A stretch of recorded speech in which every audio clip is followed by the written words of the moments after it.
Hello and welcome to the Galway News. United Airlines says up to 36,000 of its workers could be furloughed due to the coronavirus pandemic. That amounts to almost half of the company's total US-based frontline workforce. Throughout this crisis, we've been honest and direct with you about our need to right-size our workforce to match travel demand, it said. The carrier said it expects capacity for this month to be down 75% compared to July last year. The company also said that not everyone who receives a warning letter will definitely be furloughed, with the final number depending on whether trading conditions improve and how many workers accept offers of redundancy and temporary leave. Our primary goal throughout this crisis has been to ensure United and the jobs it supports are here when customers are flying again, United Airlines said in a statement to employees.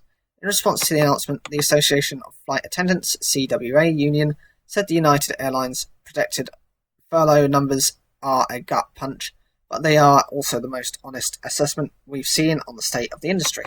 The US government has offered £40 billion to support the airline industry, which has agreed to not lay off staff or cut pay until the 30th of September. United Airlines is receiving $5 billion of those funds and won't make any cutbacks until the 1st of October, it said.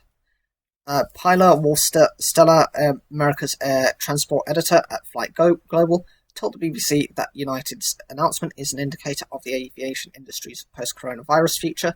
It is the first of the major US airlines to come out and clearly say, we are going to be a much smaller airline after all of this is over. Now we've got to see what the other airlines will do, but we're expecting the industry as a whole is going to shrink, and it's probably going to be about a third smaller than it was coming into this crisis, she added. Last week, American Airlines said it could have 20,000 more frontline workers than it needs to operate, but that not all of them would be furloughed in October. Airlines globally are in the same situation, with thousands of jobs under threat across the industry. We can expect that this crisis will have a long shadow, said Alexandre Dujuniak, Director General of the airline trade group AITA. It expects global airlines to lose as much as $84 billion this year. Although airports and airlines have introduced new social distancing measures, such as the wearing of masks on flights, many people are still nervous about flying. So are you actually someone who's planning to go on a flight this year? Has this been an issue for you? Or do you think actually, this is my opinion anyway, that actually air transport needs to be reduced to sustainable levels for two reasons. Firstly, you've got the climate crisis. Our temperatures could go up if this continues at the level it is. I've seen figures where the amount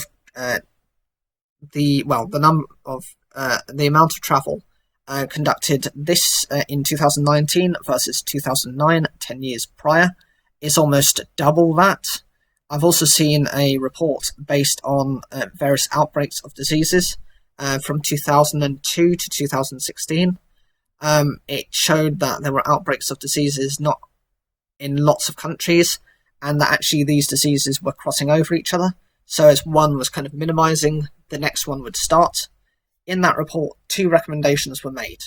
The first is to reduce travel to sustainable levels, so that the spread of any sort of virus is reduced to kind of more locally, so it can be dealt with and contained better.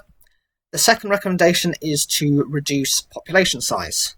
Of course, with populations increasing, it does a couple of things. First, it means that we have less room and more people are kind of packed into a smaller environment, which means disease is more likely to spread. The second problem is, of course, to do with people sleeping in environments closer to animals.